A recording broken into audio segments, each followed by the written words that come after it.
Северо-Восточный федеральный университет продлил сроки приема документов для абитуриентов, желающих поступить на обучение по заочной форме на платной основе. Сколько заявлений поступает, какие направления востребованы, рассказывает Александр Лысак. Сардана – дипломированный экономист. Теперь, говорит девушка, пора воплотить детскую мечту – стать юристом. Выбрала заочное отделение Северо-Восточного федерального университета. Мне нравится защищать людей, которые правы. И я не люблю, когда несправедливо. Я поступила на заочное отделение. Мне это выгодно и удобно, так как я работаю. Сардана сдала документы сегодня, хотя изначально приемная комиссия завершила работу неделю назад. Продлить прием заявлений для заочников решили после многочисленных просьб абитуриентов. Юриспруденция на сегодняшний день остается самым популярным направлением.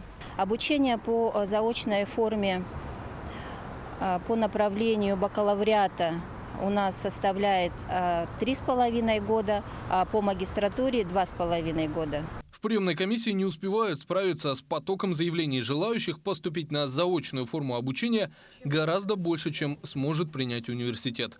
В этом году в СФФУ выделено 1502 места. По состоянию на 23 августа подано заявлений по программам бакалавриата и специалитета по заочной форме обучения 1633, по программам магистратуре 564 заявления. СФФУ – один из 10 федеральных вузов России. Подобный статус – гарантия качественного образования. Несмотря на различную информацию, что со следующего года заочное обучение в России может сойти на нет, подобная форма получения диплома остается популярной. Александр Лысак, это Егорова, Георгий Григорьев, Якутск.